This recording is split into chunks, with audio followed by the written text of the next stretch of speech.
పకడ్బందీ కుట్రతోనే సీఎం జగన్మోహన్ రెడ్డిపై హత్యాయత్నం జరిగినట్టు తెలుస్తోంది. రాయితో దాడి చేస్తే ఈ మేరకు గాయం జరిగే అవకాశం లేదని, ఖచ్చితంగా ఎయిర్ గన్తో అటాక్ చేసి ఉంటారన్న అనుమానాలు వ్యక్తమవుతున్నాయి. దాడి జరిగిన సమయంలో స్థానికులు చెబుతున్న విషయాలు కూడా దానికి మరింత బలాన్ని చేకూరుస్తున్నాయి. ఇక మరోవైపు హత్యాయత్నం కేసు నమోదు చేసిన పోలీసులు నిందితుల కోసం గాలింపు ముమ్మరం చేశారు.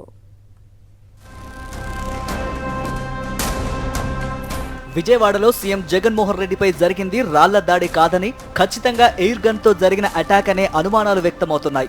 జగన్ను టార్గెట్ చేసిన కొందరు షార్ప్ షూటర్ను రంగంలోకి దింపి ఈ అటాక్ చేయించారన్న ఆరోపణలు ఉన్నాయి.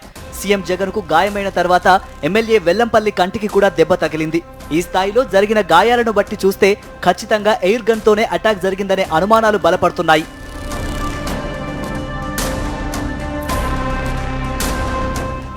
ఇది పక్కా ప్లాన్ ప్రకారమే జరిగిన దాడి అని, కేవలం ఎయిర్ గన్ తో అటాక్ చేస్తేనే ఇంత బలమైన గాయమవుతుందన్నారు వైఎస్ఆర్సీపీ రాష్ట్ర ప్రధాన కార్యదర్శి సజ్జల రామకృష్ణారెడ్డి. ముందస్తు ప్రణాళికలతోనే ఈ హత్యాయత్నం జరిగిందన్నారు ఆయన. ఎవరో షార్ప్ షూటర్ అయి ఉండాలి, గురి తప్పకుండా కొట్టగలిగిన వాడై ఉండాలి. ఈయన టక్కున తల తిప్పడం వల్ల ఇటు తగిలినట్టుంది. ఒకవేళ స్ట్రైట్ ఉంటే కన్ను తగిలినచ్చు, లేదా కన్ను తగిలినచ్చు కొంచెం తిప్పుంటే.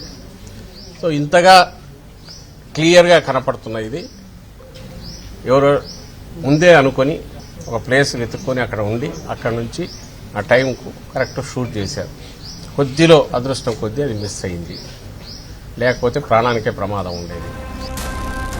సీఎం జగన్ను అంతమొందించేందుకు పకడ్బందీగా ప్రణాళికలతో గన్తో అటాక్ చేశారని ఆరోపించారు గుడివాడ ఎమ్మెల్యే కొడాలి నాని. చంద్రబాబు ప్రేరణతోనే ప్రతిసారి ఎన్నికల సమయంలో జగన్పై దాడులు జరుగుతున్నాయన్నారు. ఎక్విప్మెంట్ తెప్పించి మరీ ఈ కుట్ర చేశారన్నారు నాని.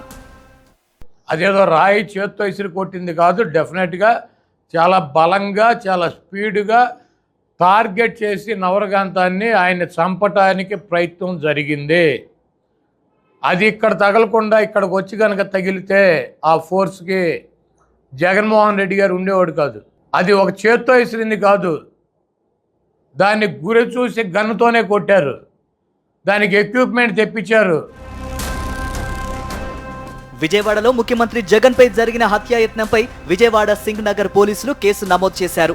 పథకం ప్రకారం సీఎం వైఎస్ జగన్మోహన్ రెడ్డిని హత్య చేసేందుకు కుట్ర పన్నారని, వారిపై కఠిన చర్యలు తీసుకోవాలని వెల్లంపల్లి పోలీసులకు ఫిర్యాదు చేశారు. తమ ఉనికికి భంగం కలుగుతుందన్న భయంతోనే ఇలాంటి ఘటనలకు పాల్పడినట్లు ఫిర్యాదులో పేర్కొన్నారు.